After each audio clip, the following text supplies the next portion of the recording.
Hi అండి, welcome to Aadya's world. ఈరోజు అయితే నేను సింపుల్గా నా స్టైల్లో చాట్ అయితే చేయబోతున్నాను. దీనికోసం నేను కుక్కర్ తీసుకున్నాను. కుక్కర్లో ఇలాగా ఆలు అలాగే పచ్చి బఠానీ వేసుకుని వాటర్ వేసుకుని ఒక 2 విజిల్స్ వచ్చే వరకు ఉడికించుకోవాలి. మీ దగ్గర కనుక ఫ్రెష్ బఠానీ ఉంటే అవి అయితే ఉడికించిన అవసరం లేదు, డైరెక్ట్గా త్వరగానే కుక్ అయిపోతాయి. ఇవి 2 విజిల్స్ వచ్చిన తర్వాత మనం గ్యాస్ ఆఫ్ చేసేసుకొని బంగాళదుంప పొట్టు అనేది తీసేసుకొని పక్కన పెట్టేసుకుందాం. ఇప్పుడు ఒక కళాయి పెట్టుకొని అందులోకి కొద్దిగా ఆయిల్ వేసుకుని ఇందులో పల్లీలు వేసుకుని ఫ్రై చేసుకుంటున్నాను.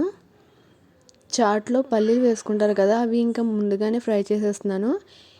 ఇవి మనకి బాగా ఫ్రై అయ్యే వరకు ఉంచుకొని తీసేసుకోవాలి. పల్లీలు అనేవి మధ్య మధ్యలో తగులుతూ ఉంటే బాగుంటుంది కదా, అందుకని బాగా ఫ్రై చేసుకుంటే టేస్ట్ అనేది చాలా బాగుంటుంది.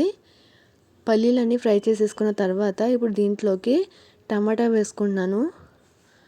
టమాటా అనేది బాగా మగ్గిపోవాలి, బాగా మెత్తగా అయిపోతే టేస్ట్ అనేది బాగుంటుంది. టమాటా ఇలాగ బాగా ఫ్రై చేసేసుకున్న తర్వాత క్యారెట్ తురుమును అయితే ఇందులోకి వేసుకుంటున్నాను. క్యారెట్ తురుము కూడా వేసేసుకున్న తర్వాత ఒకసారి కలిపేసుకుంటున్నాను. క్యారెట్లోని పచ్చిదనం కూడా పోయిన తర్వాత ఇప్పుడు మనం ముందుగా ఉడికించి పెట్టుకున్నాం కదా బంగాళదుంప బఠానీ, ఇవి కూడా పేస్ట్ చేసుకుని ఇందులో వేసుకోవాలి. ఇవి నేను 2 కలిపి బాయిల్ చేశాను కదా, గ్రీన్ కలర్లో ఉంటుంది కదా బఠానీ, అందుకని ఇంక ఈ పొటాటో కూడా ఆ కలర్లోకి వచ్చేసింది. యాక్చువల్గా ఇది ఒరిజినల్ బఠానీ కాదండి, కలర్ వేసేస్తారు. అందుకే మనకి ఎన్నిసార్లు వాష్ చేసినా సరే కలర్ అనేది పోతూ ఉంటుంది. నాకంటే అప్పుడు ఒరిజినల్ బఠానీ దొరకలేదు, ఫ్రెష్ బఠానీ, అందుకని ఇంకా ఈ వీటితోనే చేసేస్తున్నాను. ఆ బఠానీ కూడా వేసేసుకుని ఒకసారి ఫ్రై చేసేసుకోవాలి.